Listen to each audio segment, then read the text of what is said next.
Hello again, everyone, and welcome to another edition of the Banner Press's Coaches Show. I'm Banner Press Sports Editor Joe Alberico, and once again, I'm joined by Brenham High School football coach Eliot Allen. Coach, I think I heard somewhere long ago that you need 3 victories in a row to call it a winning streak, and that's exactly what you've got after a district win over Elgin last week. It's got to feel pretty good.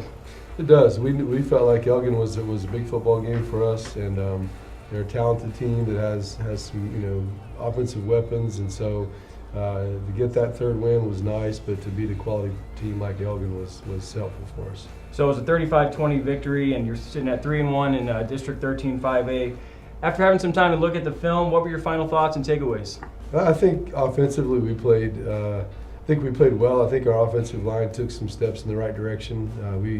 We ran the ball, I think, effectively most of the night, and that's something that we really haven't done consistently throughout the course of the year. And I felt like, pretty much every time we handed it off, we felt good about it. We may have missed a block here and there, but we felt very confident in our run game.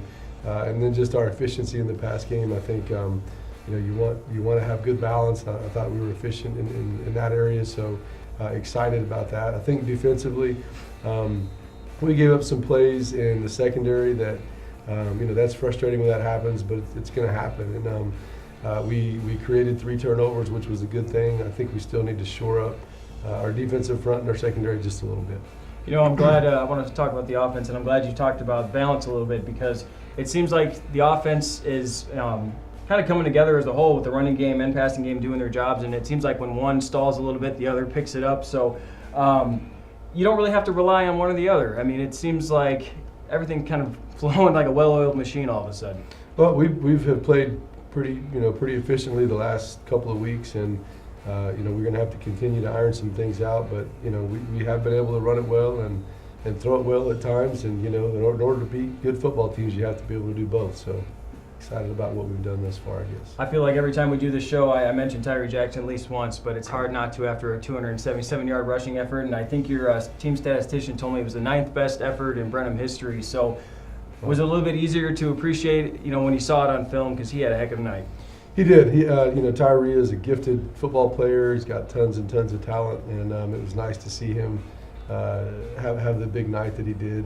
Oftentimes he's 6-7 yards down the field before anybody can even breathe on him, because the offensive line was doing such a great job. But he certainly had a big night. Yeah, and I do want to pay respects to them, because the offensive line suddenly has kind of found its identity a little bit. What has been the key to them gelling? Because you're right, they are opening the holes for those running backs and protecting Garrison Weiss under center as well. Well, I think it's just repetition and time together. I think an offensive line has to. They're a unit. They have to work together, and they have to gel. And I feel like they're more confident in their steps. They're working better as a unit, and that's just kind of, sometimes it takes time for that to occur. Your defense, they did take some lumps early in the season, but against an Elgin and Marble Falls team that had been on some kind of some scoring runs, they did a respectable job holding, limiting some pretty talented quarterbacks. It seems like they're finding their identity right in the nick of time. They are. I think we're sort of a bend but don't break system right now, trying not to give up big plays, and while we're still giving up a few, I think their understanding fits a little bit better, understanding how the secondary ties into the front, and we still have a lot of improvement there, but I think they're getting better. All right, Coach, so we turn our attention to Friday night, 7:30 p.m. matchup with the Bastrop Bears, who are 5-2 overall, and just like you guys, 3-1 in the district. This is a big one for your team. A win keeps you guys right there in 2nd place, and a loss will kind of muddy the waters with teams like Elgin and Eastview and Cedar Creek. So just how hyped up are for you this one? It's going to be a big one. It's a big game, and they're as talented a football team as we've seen. I think they're very much like an Eastview type team. They've got good balance. They've got good speed. They've got good line. It's not like they have a weak point anywhere.